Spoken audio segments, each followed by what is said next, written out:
Bienvenue dans Expertise en Confidence, le podcast qui donne la parole aux femmes et aux hommes qui font évoluer l'expertise comptable par leur parcours, leurs choix et leurs engagements. Aujourd'hui, j'ai le plaisir de recevoir Cécile Fernbach. Bonjour Cécile. Bonjour Ida. Vous allez bien ? Très bien et vous ? Plutôt bien de vous avoir ici, avec ce beau sourire. Vous êtes experte comptable spécialisée en paie et en droit du travail. Vous dirigez un cabinet à taille humaine, composé d'une dizaine de collaborateurs et de collaboratrices avec une conviction forte, placer l'humain au cœur de la relation avec les dirigeants que vous accompagnez. C'est bien ça ? Exactement. On aura l'occasion de développer. Mais votre parcours ne s'arrête pas là. Depuis l'âge de 5 ans, l'équitation fait partie intégrante de votre vie. Et le mot n'est pas galvaudé, on le saura tout à l'heure. Une passion devenue un véritable second métier, puisque vous êtes également engagé dans la valorisation et la vente de chevaux de sport, tout en pratiquant la compétition de saut d'obstacles. Vous gérez par ailleurs une entreprise agricole, avec des installations équestres intégrées à votre lieu de vie. Quel parcours déjà, Cécile ? On sent qu'on a un profil atypique avec nous. C'est exact. Vous êtes venu à cheval ? Non, Non, parce j'aurais pu. on n'avait pas de place, Et je m'y prenne hier. Ça aurait été un peu compliqué. On va donc parler de votre double engagement aujourd'hui, de discipline, d'exigence, mais aussi ce que le sport et les passions personnelles, ce qu'est l'équitation apporte concrètement à votre vie professionnelle, c'est-à-dire équilibre, lucidité, gestion du stress, créativité, parce que votre parcours montre que votre rigueur et liberté ne s'opposent pas, elles se complètent. Merci d'être avec nous, Cécile, et bienvenue dans Expertise en Confidence. Alors Cécile, on est ravis de vous recevoir. Quel parcours étonnant!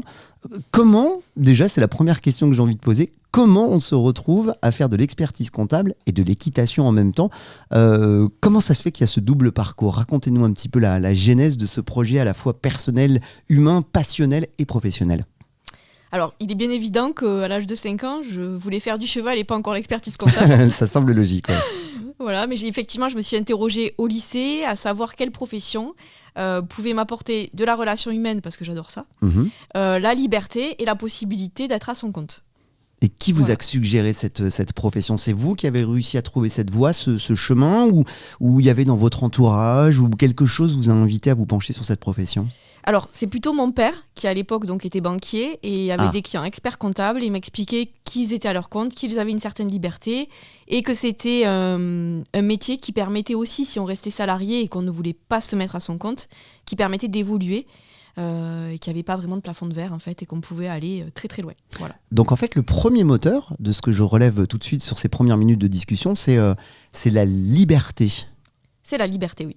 C'est marrant d'associer le mot liberté à l'expertise comptable. C'est pas forcément le premier mot qui nous vient avec expertise comptable. Pourtant, ça semble être votre vision, Cécile. Oui, alors c'est liberté couplée au fait de pouvoir évoluer et de ne pas être limité. Voilà. D'accord. Voilà, parce que effectivement, par exemple, j'aurais pu faire comptable, mais comptable à un moment donné, si j'avais voulu m'installer à mon propre compte, je ne pouvais pas, puisqu'on est obligé d'être expert comptable pour pouvoir signer des lettres de mission et avoir des clients. Voilà. Alors, qui dit évolution pour votre part, de pouvoir grandir, pas de plafond de verre, je devine tout de suite, à travers ces premiers propos, vos qualités de compétitrice, en fait. Oui. Est-ce que je dirais compétitrice ou quelqu'un qui aime le challenge ? Alors, j'adore le challenge. Je sais perdre, il n'y a pas de souci, de toute façon ça fait partie du jeu, hein. Mais je veux toujours, dans l'idée, quand je pars pour faire quelque chose, je veux toujours réussir. Voilà. Je ne me dis jamais que je ne donne pas de place à l'échec. Voilà. D'accord. C'est pas possible. Pourtant, vous travaillez avec un intermédiaire, c'est-à-dire un animal, qui par définition a assez haut, assez bas. Est-ce qu'il y a un parallèle avec la vie professionnelle ? On reviendra un petit peu sur le parcours aux côtés du cheval. Est-ce que le fait qu'on doit composer avec un animal, avec ses hauts, avec ses bas, est-ce que le fait d'accompagner des entreprises avec les hauts et les bas, est-ce que déjà il y a un premier parallèle qui s'opère ? Oui, alors on parle de haut et de bas. Alors par exemple, je fais parallèle avec l'équitation. Pour moi, il n'y a jamais d'échec. Pourquoi ? Parce que c'est simplement qu'il faut prendre son temps. Si on n'arrive pas à faire quelque chose à un moment donné, je ne le vis pas comme un échec. Je ne me dis pas « Ah, tu as échoué, aujourd'hui tu n'as pas réussi à faire tel exercice ». Je me dis je suis peut-être allé trop vite et je vais essayer demain après-demain et je vais essayer avec une autre méthode. Et au final, on se rend compte qu'on arrive toujours à ses fins. Voilà. Est-ce que justement le fait d'avoir cette approche qui est un petit peu différente fait que vous allez pouvoir accompagner une autre frange de la population professionnelle ? Je reformule la question autrement. Est-ce qu'on vient vous voir justement parce que vous avez ce profil-là, ou est-ce qu'on le découvre quand on vient faire appel à vos services ? Alors, certains clients le découvrent. Pourquoi ? Parce que parfois, je les reçois en tenue d'équitation. Ça m'est déjà arrivé. Oui, ça m'arrive assez régulièrement. Le matin, j'ai monté 2 chevaux et je sais que j'ai un rendez-vous et que j'ai pas forcément le temps de me changer. je reçois certains clients en tenue d'équitation. Donc ils le découvrent comme ça. Et après, j'ai à peu près 20% de mes clients qui sont eux-mêmes issus de mon entourage de l'équitation. Donc ça peut être des cliniques vétérinaires, ça peut être des clubs d'équitation, ça peut être des coachs, des commerçants de chevaux. Donc j'ai aussi un environnement équestre dans mes clients. Voilà. Est-ce que le fait que vous soyez issu de ce milieu-là, vraiment très spécial, qui était un peu hors du commun, il faut le dire quand même, et est-ce que ça vous permet d'avoir une relation privilégiée avec justement cet écosystème autour de tout ce qui est équitation, justement? Est-ce que les rapports sont plus simples à gérer? Alors, les rapports sont quand même plus simples à gérer puisque je connais très bien le milieu. Par exemple, vu que je suis spécialisée en droit du travail et en ressources humaines, je connais très bien la problématique de la gestion du temps de travail quand on travaille dans le milieu équestre. Typiquement, vous avez un cheval qui est malade, le dirigeant n'est pas là, il est en compétition, la salariée va devoir veiller la nuit. D'accord. Donc, temps de travail maximal, durée quotidienne du travail et temps de travail maximal dépassé. Donc, oui, je connais bien les problématiques. Et justement, vous m'avez pratiquement ôté la question que j'allais vous poser. Pourquoi avoir choisi ces spécialisations, le paix et droit du travail? C'est parce qu'il y a cette relation humaine, vous placez vraiment l'humain, y compris animal d'ailleurs, au centre de tout? Alors, clairement, j'ai toujours détesté la compta. Je n'appréciais pas forcément ça dans mes études et je n'ai pas aimé ça quand je l'ai pratiqué au cours du stage. Voilà. D'accord. C'était vraiment une matière qui ne me plaisait pas. Par contre, le diplôme d'expert comptable et tout le parcours scolaire et tout le cursus, il est très varié. Il n'y a pas que de la compta, en fait. Et j'ai énormément apprécié la fiscalité, le droit du travail, la gestion, etc. Il s'est trouvé que quand j'ai fait mon stage d'expertise comptable, par chance, le cabinet dans lequel j'ai trouvé le stage était, entre guillemets, organisé à l'ancienne. Chaque collaborateur faisait tout de A à Z, compta, social, fiscal, juridique, sur ces dossiers. D'accord. Donc j'ai pu pratiquer toutes les matières. La compta ne m'a toujours pas plu, mais je me suis rendu compte que tout ce qui était paye et droit du travail vraiment me plaisait beaucoup.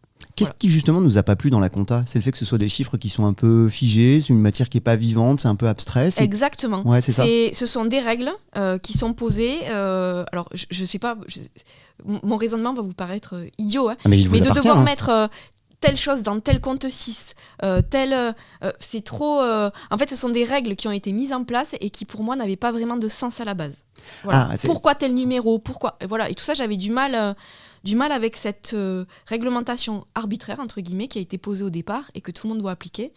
Donc ça paraît peut-être un peu fou ce que je dis, mais j'ai eu vraiment du mal à m'imprégner de ces règles-là et à les appliquer. Voilà. Mais pas tant que ça, parce qu'on se rend compte que le métier d'expert comptable est en train d'évoluer, doit évoluer pour faire face d'abord à la facture électronique, à l'évolution technologique aussi, l'intelligence artificielle, et que finalement, ce qui va pas sauver votre métier, ou en tout cas le faire grandir, c'est presque tout ce qui n'est pas compta pur et dur en fait. C'est toute cette partie dont vous êtes en train de nous parler. Donc finalement, vous étiez presque en avance sur votre temps. Alors ça, ce que vous dites, je suis 100% d'accord avec vous. En avance, je sais pas. En tout cas, pendant le stage, je faisais le travail d'un collaborateur lambda. Donc forcément, la saisie comptable, etc. sur les dossiers. Et c'est vraiment, moi, le plan comptable qui m'a toujours gênée parce que j'avais besoin de savoir pourquoi on a mis les charges en compte 6. Pourquoi on met... ah oui, donc ça partait de très très loin, quoi. Il fallait voir presque l'inventeur du plan comptable. Voilà, je sais pas pourquoi, j'ai fait un blocage. Donc d'ailleurs, aujourd'hui, je ne fais même pas ma compta. Je paie quelqu'un, donc j'ai un expert comptable qui me fait ma compta. C'est génial ça. Qui dépose mes liasses. Je ne fais rien. Voilà, on me présente le bilan et c'est tout. Quelle mise en perspective d'avoir une expert comptable qui se fait faire sa propre comptabilité. C'est pas commun ça.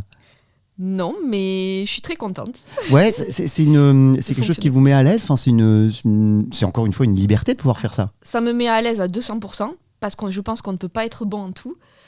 Il faut aussi savoir reconnaître si on a des matières ou des choses, des pratiques pour lesquelles on pêche. Et moi, clairement, je n'étais pas douée pour ça. Donc, je m'en rendais bien compte. Alors, j'ai fait des bilans, oui, j'en ai fait pendant 1 an au cours de mon stage. Après, je me suis très vite spécialisée. Mais j'étais pas à l'aise avec ça. Et je suis très à l'aise du fait qu'on me présente mon bilan, qu'on me fait mon bilan et que je ne fais rien au niveau comptable dans ma structure. Vous êtes très à l'aise aussi quand il s'agit d'avoir les rênes dans les mains et d'avoir les pieds dans les étriers. Comment vous... c'est quoi j'allais pas dire une journée type, parce que je pense qu'à mon avis, c'est pas la bonne question, mais une semaine type pour vous, Cécile. Comment vous répartissez votre temps en selle ou dans le bureau, justement, et parfois les deux en même temps, puisque vous recevez des fois avec la cravache et avec la bombe sur la tête aussi. Alors, je vais partir de la semaine type. La semaine type, c'est tous les matins, à 6h du matin, il faut nettoyer les box. Waouh. Donc, bottes de pêche, bonnet l'hiver quand il fait froid. Ce matin, vous l'avez fait par Oui, contre ce juste matin, avant d'arriver. voilà, tous les matins. Ah oui, je vois une petite paille comme ça. Non, je plaisante. Tous les matins, il faut faire les box, donc il faut nettoyer les box. L'hiver, quand c'est gelé, il faut faire des tournées d'eau, donc il faut porter l'eau avec des arrosoirs. Voilà, chaque cheval qui n'a pas son abreuvoir, en état de fonctionner. Une fois que ça c'est fait, écoutez, je vais me doucher et je pars au travail. Ça, c'est la matinée où je ne monte pas à cheval. D'accord. Il y a 2 matinées dans la semaine où je monte les chevaux le matin et en général, je suis libre autour des midi et demi. Et donc, de là, je pars au travail. Voilà. Et parfois, quand c'est un peu trop serré, je peux partir au travail en tenue d'équitation. Est-ce que vous vous sentez plus prête et disposée à pouvoir travailler l'après-midi après avoir justement vécu votre passion dans la première demi-journée? Est-ce que c'est un démarrage de journée parfait pour vous pour pouvoir justement apprécier grandement votre expertise l'après-midi? Alors oui, je préfère faire dans ce sens-là et monter le matin. Effectivement, l'après-midi, je suis complètement disponible. Je sais que le travail sur les chevaux a été fait. Et je peux me consacrer à mon autre métier. C'est un art de vivre pour vous, c'est pas une contrainte le matin de devoir nettoyer les box. J'ai l'impression que ça fait partie de votre vie. Ne pas le faire, ce serait quelque chose qui vous manquerait comme une jambe en moins, quoi. Alors, ça m'arrive de ne pas le faire, mais effectivement, faire le box, pour moi, c'est reposant. Voilà. Le cerveau, je le mets de côté et j'ai un résultat de suite. J'arrive, c'était sale, je repars, c'est propre. Voilà. Qu'est-ce que ça vous apporte de vivre à côté d'animaux dans l'approche de votre métier? On a bien compris que la liberté et le côté humain était quelque chose qui vous animait. Vous retrouvez ça, toutes ces qualités dans les chevaux qui vous accompagnent? Oui, bien sûr, tout à fait. Mais de quelle manière exactement? Alors, les chevaux, il suffit de les regarder. Déjà, il faut être très observateur. Il faut regarder tous les matins ses chevaux parce que il peut y avoir une blessure au membre, il peut y avoir un cheval qui est malade. Un cheval, ça ne parle pas et ça ne fait pas de bruit non plus. Donc un cheval je vous donne un exemple, ce serait casser une patte, il va faire aucun bruit. Souvent on va le voir parce qu'il y a les oreilles par exemple un tout petit peu plus écartées, les naseaux un peu plus dilatés. Le cheval demande beaucoup d'observation. Comme par exemple quand on est avec un client, je pense qu'il faut s'adapter aussi au profil de client qu'on a en face. Voilà. Ouais, ce parallèle, vous l'avez fait dès le début ou est-ce que vous l'avez ressenti au fur et à mesure de la profession et de l'exercice? Est-ce que vous saviez que ces qualités d'observation que vous aviez naturellement en accompagnant les chevaux, c'est quelque chose que vous allez pouvoir reverser dans votre activité professionnelle ou c'est venu après? Non, pas du tout. D'ailleurs, je n'aime pas trop tout ce qui est formation, par exemple, apprendre à communiquer, les postures. J'ai vraiment du mal avec tout ça. Moi, j'aime beaucoup la spontanéité, donc ce sont des questions que je me suis jamais posées. C'est parce que là, on en parle, mais voilà. Vous avancez avec beaucoup d'intuition, j'ai l'impression. Beaucoup. Ouais. Ça, c'est votre nature propre ou c'est votre quotidien avec les chevaux qui a renforcé cet aspect-là? Je peux pas vous dire. Ah, je ne sais pas. Je vois qu'il y a beaucoup de choses qui font partie du ressenti chez vous qui sont pas forcément intellectualisalisées. Est-ce que je me trompe en disant ça? Non, c'est vrai. Ouais, c'est vrai. Oui.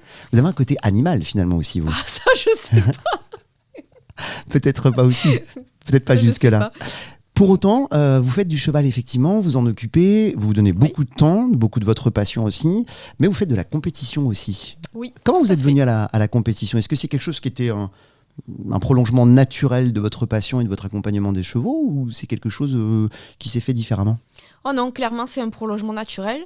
Dès le début, de toute façon, quand on a 5-6 ans, il existe des compétitions interclubs.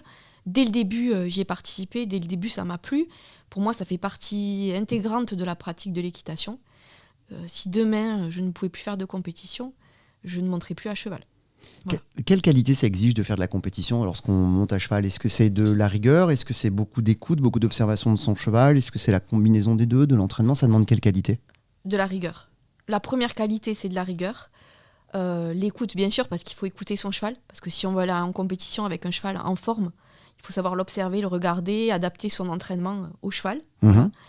Beaucoup de remise en question. Beaucoup. Parce que c'est un être vivant qui veut toujours bien faire. Souvent, les gens peuvent lui prêter des mauvaises intentions, dire « Oh, là, il n'a pas voulu faire tel exercice, je vais me fâcher. » Mais un cheval, en fait, ça n'a que des bonnes intentions.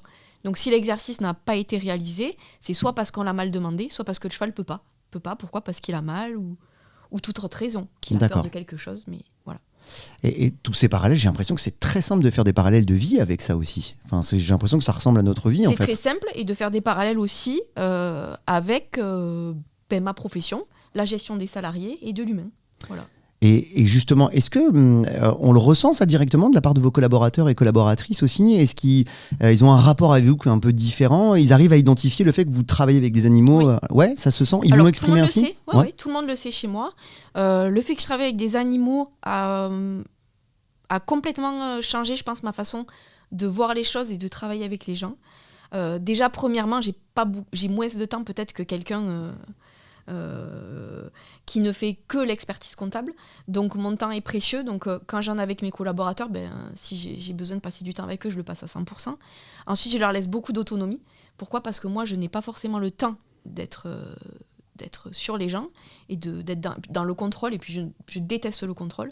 Donc je fais énormément confiance à mes collaborateurs. Vous détestez le contrôle, mais pour autant vous dirigez un cheval. Il y a un petit paradoxe là quand même entre les deux.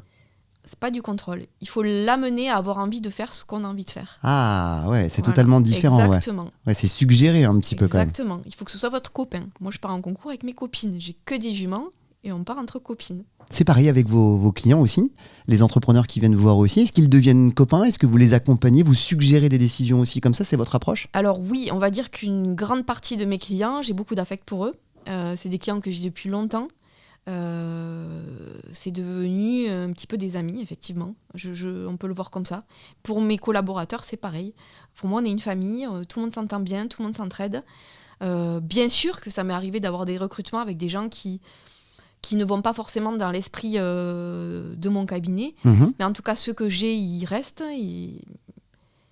et tout se passe très bien. Ouais, c'est une relation au long cours. D'ailleurs, est-ce que vous avez fait découvrir votre passion à des collaboratrices et des collaborateurs qui montent à cheval désormais ou pas? Alors oui, parce que j'ai fait aussi de l'équi-coaching, donc on peut faire des journées axées autour de ça et de la maîtrise de ses émotions, etc. avec le cheval. Et vous présentez des bilans à cheval aussi pour vos clients? Non.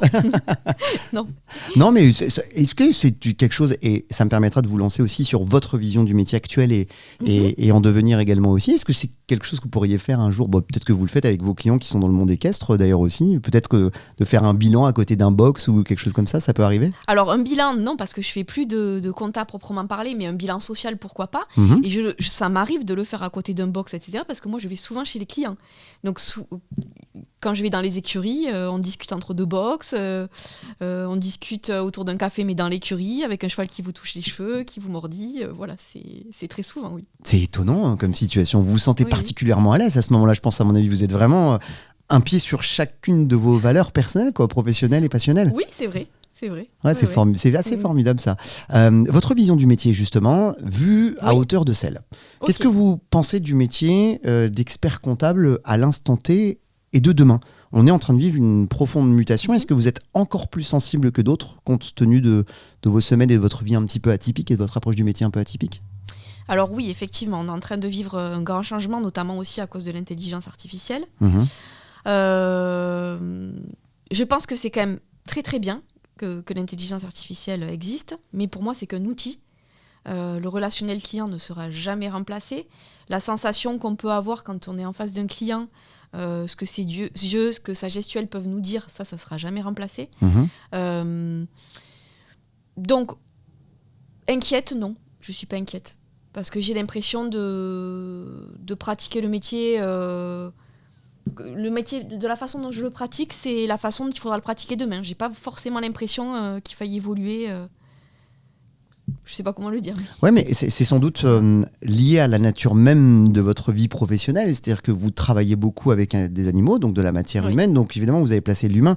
C'est presque une contre-intelligence artificielle. Vous l'avez fait spontanément sans le savoir. Vous sentez que maintenant, vous allez avoir une posture un peu différente d'autres, justement, parce que vous avez déjà mis l'humain au centre de tout? Alors ça, je sais que j'ai une posture complètement différente, et notamment dans l'organisation de mon cabinet et dans la façon dont je vois les choses.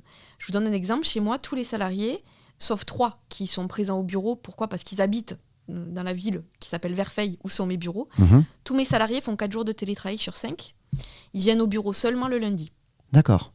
Alors, pourquoi ? Parce que les salariés que j'ai chez moi, ce sont tous des sont toutes des personnes, ou tous, puisque j'ai aussi des garçons, des personnes qualifiées, des personnes que j'ai depuis très longtemps et en qui j'ai une totale confiance. Donc, je ne vois pas pourquoi je les contraindrais à venir au bureau tous les jours. Certains habitent à 3/4 d'heure. Sachant qu'ils ont des enfants, ou qu'ils ont pour un notamment des chevaux chez lui aussi. C'est un ancien moniteur d'équitation pour un et qui a fait une reconversion. Pourquoi je leur imposerais de venir tous les jours au bureau alors qu'ils travaillent essentiellement sur informatique, puisque ceux dont je vous parle, ce sont des gestionnaires de paie, ce sont des gens qui peuvent travailler à distance. Et ce qui leur permet, quand ils sont chez eux, de s'occuper en même temps de leurs enfants, en même temps, s'ils sont malades bien sûr, parce que sinon ils vont à l'école ou en garderie, en même temps de leurs chevaux, et d'avoir aussi une certaine latitude pour gérer leur vie personnelle et professionnelle. Je donne un exemple. La personne par exemple qui a des chevaux, s'il a un cheval qui est malade, il va me dire cet après-midi j'ai le vétérinaire qui vient, je ne serai pas disponible pendant 2 heures, par contre ce soir je vais répondre à tous les mails et je vais finir le travail qui a été commencé. Oui, pour vous, pas de problème particulier, quoi. Oui. Pas de problème particulier, ça me permet de fidéliser les bons collaborateurs. Oui, bien sûr. Voilà. Personnellement, quand j'étais salariée, j'avais horreur de ce contrôle. Donc, je trouve que pour eux, c'est bien, ça les responsabilise. Pour eux, c'est comme si leur portefeuille représentait une petite entreprise. Voilà, ils ont chacun leur petite entreprise. Moi, bien sûr, j'ai une vision sur tout. Oui, la confiance n'exclut pas de contrôle. Ça n'exclut pas le contrôle, mais je fais des contrôles ciblés. De toute façon, tous les clients ont mon téléphone personnel. S'il y a besoin, ils m'appellent. Et les collaborateurs, s'il y a quoi que ce soit comme problème, ils savent que je suis joignable. Cette nature de la pratique du travail vient de vous ou vient de votre art de vivre? Ou est-ce que c'est étroitement mêlé entre les deux? Je pense que c'est étroitement mêlé entre les deux. Voilà. D'accord. Je pense qu'il faut responsabiliser, quand on a des bons collaborateurs, à vouloir trop les contrôler, on les écœure finalement de leur travail. Et en termes de résultats, mais en termes d'attente professionnelle de la part de vos clients, est-ce que vous sentez que cette approche les contente, et les collaborateurs et les clients? Est-ce que tout le monde arrive à s'y retrouver dans votre approche un peu différente, il faut le dire? Alors, les clients, ce qu'ils veulent avant tout, c'est de la réactivité. Donc, chez nous, chaque collaborateur a un portable professionnel. Un client appelle, il a une réponse de suite. Voilà. Il travaille par équipe. Si le collaborateur est en congé ce jour-là, son binôme va répondre au client. Donc le client, ce qu'il veut, c'est avoir une réponse de suite. D'accord. Les clients, ils ne se dépassent plus ou très peu. Là, aujourd'hui, par exemple, on en avait qui étaient ce matin au bureau. Donc les collaborateurs sont venus au bureau pour recevoir le client. D'accord. Mais les clients, ils ne viennent pas à l'improviste, en tout cas pas pour la partie sociale. Oui, c'est relativement rare, ouais. Voilà. Ouais, effectivement. C'est pas comme la partie compta où ils peuvent avoir des pièces à déposer, par exemple. Nous, non. Voilà. L'année 2026, au moment où on enregistre, est en train de débuter. Et quelles échéances avez-vous sportivement? Parce qu'en plus, non content de pratiquer la compétition, vous avez quand même un sacré niveau. Il y a plein de catégories différentes, mais vous êtes championne de France. Et même si tout à l'heure, en off, vous me disiez, oui, mais c'est pas non plus la catégorie 1m50, mais reste quand même une exigence, une forme de rigueur pour aller gagner ce genre de titre-là. Quand vous allez construire votre année, est-ce que vous avez placé les jalons, si je puis dire, ou les barres d'obstacles liées à la compétition, et vous l'avez associé au calendrier de l'expertise comptable et votre cabinet, ou est-ce qu'il y en a un qui domine par rapport à l'autre? Alors, je ne prévois rien. Alors, je prévois par contre, bien sûr, l'expertise comptable, mon planning. Oui, celui-là, il est immuable, il change pas. Celui-là, quand un client a besoin d'un rendez-vous, je le fixe et ce sera l'équitation qui va s'adapter, bien entendu. Néanmoins, le planning équestre, je ne peux pas le prévoir à l'avance. Pourquoi? Parce que ça va dépendre de l'évolution du cheval, savoir quel concours je vais engager ou pas. Un cheval peut tomber malade, peut être blessé, donc je prévois au dernier moment. Mon planning équestre, il se prévoit un mois avant. Et il se prévoit autour de mon planning professionnel expertise comptable. D'accord, ouais, c'était une grande vision, une grande vision d'ensemble. Je vous ai beaucoup interrogé sur tout ce que la pratique de l'équitation et de vivre avec les animaux peut apporter du côté expertise, mais est-ce qu'il y a l'inverse? Vous faites du commerce de chevaux, vous les prenez, vous les formez, vous les revendez après derrière. Est-ce que votre connaissance du monde du chiffre et de l'expertise comptable en règle générale vous sert dans cette partie-là du commerce équestre, ou est-ce que c'est tellement spécifique de vivre avec des animaux et de les élever, de les voir grandir, que finalement, il y a une petite barrière entre les deux, une petite frontière? Je pense que c'est quand même très différent. Ouais. Parce qu'en expertise comptable, on vend notre savoir, on vend des études. Là, on vend un animal. Donc moi, l'animal, je ne le vends pas forcément à quelqu'un qui ne me plaît pas. D'accord, ouais. Voilà. C'est pas que du commerce. D'ailleurs, j'ai bien vu quand j'ai mis le mot commerce, ça a tiqué un petit peu quand même, je dis ça. Non, c'est des animaux que tous les animaux que j'ai chez moi, je m'y attache, je les aime, bien que j'arrive à les vendre, mais parce qu'ils sont achetés au départ pour être vendus. D'accord. Voilà. Par contre, je regarde à qui je les vends. Voilà. En expertise comptable, bon, si un client vient et que je trouve que, par exemple, la façon dont il traite ses salariés, je la trouve borderline, je ne vais pas me permettre de lui dire et je ne vais pas me permettre de le refuser. D'accord. Voilà. Après, bon, bien sûr, il y a des limites, hein, mais voilà la grande différence. Je refuse très peu de clients, alors qu'en équitation, ça peut arriver, oui. D'un point de vue personnel, est-ce qu'à terme, vous allez orienter votre carrière de ce côté-là, en fait, exclusivement, ou est-ce que vous allez continuer, vous voyez, vous en tout cas dans l'avenir, continuer sur les deux fronts? Je me vois continuer sur les deux fronts. J'aime les deux fronts. Je pense que si je faisais que de l'équitation, ma vie serait quand même vide, et si je faisais que de l'expertise, également. Les deux sont géniales parce que avoir l'expertise comptable me permet d'apprécier encore plus l'équitation, et l'équitation me permet d'apprécier encore plus l'expertise comptable quand je veux me mettre au chaud dans un bureau, par exemple. Voilà. L'un se nourrit de l'autre, alors? L'un se nourrit de l'autre. L'une des dernières questions que je voulais vous poser, c'est pourquoi avoir accepté de répondre aux questions de ce podcast? Est-ce que vous vouliez finalement mettre un peu en lumière la possibilité de vivre des doubles parcours et de dire, peut-être aussi de témoigner, de dire attention, on peut finalement tout faire dans la vie. Regardez, si on s'offre les moyens et la liberté, c'est possible. Oui, je trouve que c'est tellement important d'avoir une zone de liberté à côté de son travail, de ses enfants, d'avoir une zone qu'à soi. Je ne pourrais pas fonctionner autrement et je suis un peu triste pour les gens qui n'ont pas ça. Voilà. D'accord. Ouais, c'est une manière un peu de leur dire trouvez-vous une passion, ou alors allez jusqu'au bout de votre passion. Regardez-moi, on ne peut rien s'interdire dans la vie. Alors, oui et non, parce que je ne m'estime pas du tout être un exemple. D'accord. Voilà. Et je parle de mon ressenti à moi, et je pense qu'il y a plein de gens qui ne doivent pas ressentir ce vide. Je parle de mon ressenti à moi et des personnes peut-être qui n'oseraient pas prendre le pas, prendre ce nouveau cap et se dire, moi j'aime par exemple faire du dessin, je m'y consacre à fond, je vais faire des expos, Voilà. C'est plutôt pour les gens qui auraient cette envie de se dire, j'ai envie de faire autre chose à côté, j'ai peur de ne pas avoir le temps. Si, en fait. On a toujours le temps, on peut toujours y arriver, on peut toujours déléguer, on n'est pas indispensable. Voilà. Mais pour autant, et ce sera ma dernière question avant la petite question de fin, dans cette époque digitalisée d'intelligence artificielle, retour à l'humain, est-ce que si on devait résumer notre conversation, est-ce qu'on pourrait dire ça aussi? Oh oui, on pourrait dire ça, effectivement. Ouais, il le faut, c'est nécessaire. Retour à l'humain et à l'état animal. À l'état animal, si possible. Cécile, dernière question, pour ne pas déroger à la règle et à la tradition, en forme de conclusion. Un chiffre. C'est une tradition, comme on travaille dans les métiers du chiffre et qu'on se fait témoigner tout un tas de personnalités que vous êtes et de profils qui sont dans les métiers du chiffre. Est-ce que vous avez un chiffre porte-bonheur ou un chiffre qui vous accompagne et qui a une signification? Si oui, laquelle? Un chiffre, ça serait le numéro 1. Être toujours en tête. Ah, ça dit quelque chose de vous. Ah oui. Ah, j'ai l'impression que le caractère de compétition, quand même, c'est vraiment le premier moteur de votre vie. Si on part en concours, ou même si on va chez un client pour lui faire une proposition et qu'on ne pense pas qu'on va être choisi, qu'on ne pense pas qu'on va être le numéro 1, ça sert à rien d'y aller. Et vous vivez au galop, votre vie, tout le temps? Au petit trot, au pas? Je m'ennuie très très vite. Ah. J'ai besoin de faire beaucoup de choses. Je peux vite ressentir une lassitude. Oui. Une vie au galop et à 1000 à l'heure. Merci. Des projets. Voilà. D'accord. Mais je demande toujours si on préfère le pas, le trot enlevé ou le galop, parce que ça dépend. Des fois, il y en a qui préfèrent aussi le trot enlevé, sans les étrier, pour faire travailler un peu les cuisses. Oui, c'est vrai. Ah, on est d'accord. La descente des jambes. Ouais, ça fait. Tout à fait. Ça fait mal d'ailleurs. Oui, aux adducteurs. Exactement. Ou sans selle, montée accrue. Oui. Et aux abdos. Aux abdos aussi. Ah ouais, faut y penser. Les abdos, ça sert toujours dans la vie. Merci infiniment, Cécile, d'avoir répondu à nos questions. Et n'hésitez pas non plus à consulter, à écouter le reste des épisodes que vous avez dans Expertise en confidence. Des profils et des parcours qui sont différents. Le petit pas de côté pour vivre les métiers du chiffre autrement et différemment. Merci, Cécile. Merci, Reda.